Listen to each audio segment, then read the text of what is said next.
अस्सलामु अलैकुम। परवाज़ news HD के साथ मैं हूं नूर फातिमा। नजर डालते हैं आज की अहम खबरों पर। बेनज़ीर इनकम सपोर्ट प्रोग्राम मुस्तहिक और इज्जतदार घराने की खवातीन थोड़ी सी मतवक्को इमदाद के लिए घंटों ख्वार।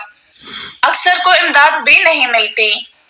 गरीब और नादर तबके की खवातीन की माली इमदाद के लिए हुकूमत वक्त ने बेनज़ीर इनकम सपोर्ट प्रोग्राम शुरू कर रखा है ताकि मुंह जोर महंगाई की शिद्दत में कुछ कमी हो सके।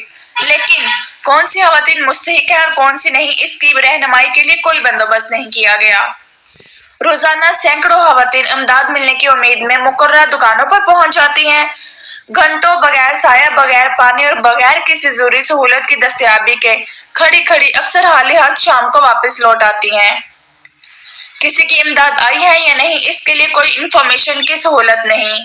ना ही मुकर्रर दुकानों पर बैठने की जगह, ना पीने के पानी और ना ही कोई सहूलत है। मुतलका लोगों का रवैया खवातीन के साथ सख्त और नागवार होता है। मुस्तहिक खवातीन की इज्जत नफ्स मजरू की जाती है और चंद खवातीन के अलावा ज्यादा खवातीन सारा सारा दिन खड़ी रहकर शाम को हाली हाथ अपने घरों में नाउम्मीद होकर लौट आती हैं। मोहम्मद मुख्तार सोलगी, नुमाइंदा परवाज़।